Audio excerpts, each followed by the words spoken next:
I'm like, where are these thoughts coming from?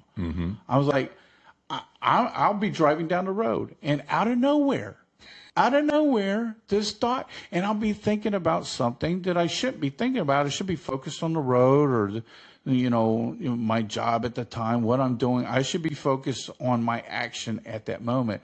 But then, since I'm a truck driver, your mind wanders, and You like to entertain yourself. well, Keep your mind active while you're driving. so these invasive thoughts would come in, and I'm like, where is this coming from? Yeah. And so, And sometimes those thoughts are in visual imagery. almost all of them are. Almost all of them are. And I like when you speak and we're in conversation, my comeback or my contribution will be from a visual I got in my head, Right. and I'm interpreting that visual. It just comes to my head. But used to, those thoughts were counterproductive. They were destructive. They were not good thoughts, and they were thoughts that were going to bring me back to where I was. I'm trying to walk away from these, leave it behind, but there's something that's always trying to attach itself to me. It's like a shadow.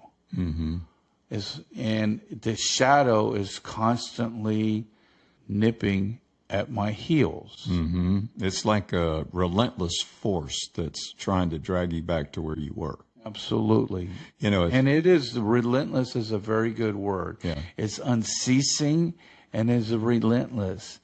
And just want to let you know, it's every human being that walks this earth. or has ever walked, Has ever walked and will ever walk. including Eve. Including your children, and so on and so forth. That's why it's very important to give them a basic foundation and structure in their lives, so it's harder for them to veer off track.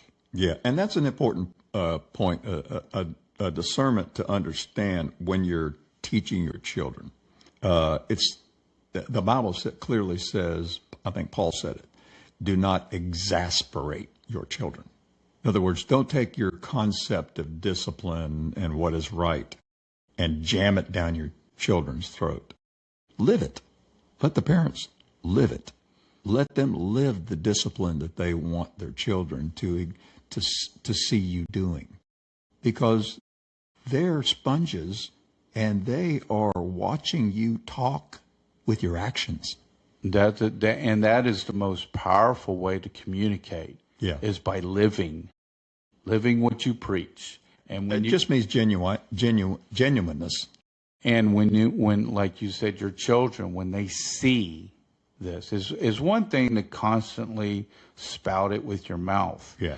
But when you see it in action, when you see it being produced all the time, then you find confirmation in it. Becomes like a product, doesn't it? Yes. That they start eventually displaying themselves. Yeah, they want to emulate it because they look up to you.